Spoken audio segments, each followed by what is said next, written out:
Connor in Mesa, Arizona. He said, the last few years, you've shared which team fascinates you the most for the season. Do you have one this year? Of course I do. It's probably one I've told you about in years past. It's Texas A&M. Yet again, it's Texas A&M. Structure and organization are important words here. So they hired Mike Elko. No one made a big deal about it. Everyone was busy talking about DeBoer to Alabama. Everyone was busy talking about everything other than football. Everything was conference realignment and the portal and this and that. And A&M went out and just killed it, I think, in hiring a coach. Not a superstar, not a rock star, just the perfect guy for the job.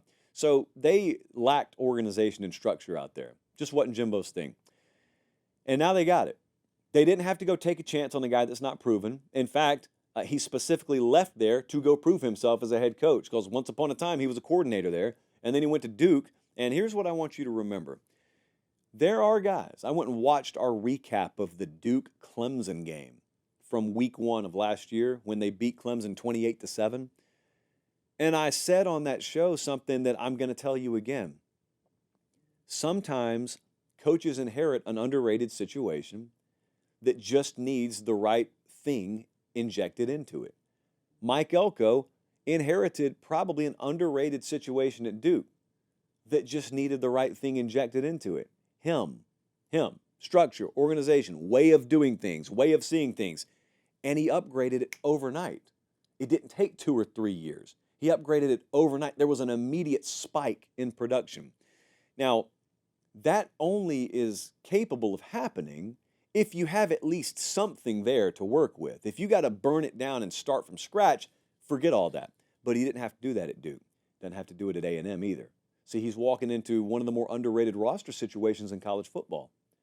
He's walking into a place with all of the passion and infrastructure the sport could ever offer. He's not a stranger to College Station. I think he could walk in there. This is this year I'm talking about now. He could walk in there. Defense should be nasty this year. O-line's got a fair amount of questions. Not necessarily a weakness, just questions. Connor Wigman, I was over on TexAgs earlier today, and there was a big argument going on about why all these national talking heads always talk about injury and how he's so injury prone. Well, he's been prone to missing some games in the past. How about that? If I've got him for a season, and I've got the defense I think I've got there. Texas A&M, I've got them at number 13. JP Poll's got them at number 13. Power rate them at number 13. They're a favorite against Notre Dame. They're a favorite in week 1 against playoff caliber Notre Dame. You guys get what odds makers are telling you there, right? By 2.5 at this point. So even if you shave off home field, they're telling you neutral field. A&M compares very favorably with a team most people have pegged to go to the playoff. This is not some rebuild. It's not a restart button they're having to hit there. So, question is, this is the fascinating part, what if it happens? What if the thing he did at Duke happens at A&M? If it happens at A&M, it's happening with way better football players. It's happening with way better depth. You're not having a smoke and mirror.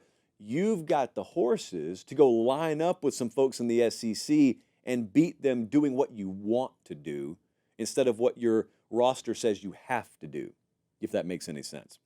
I'm very excited to see what they do, starting in week 1 against Notre Dame.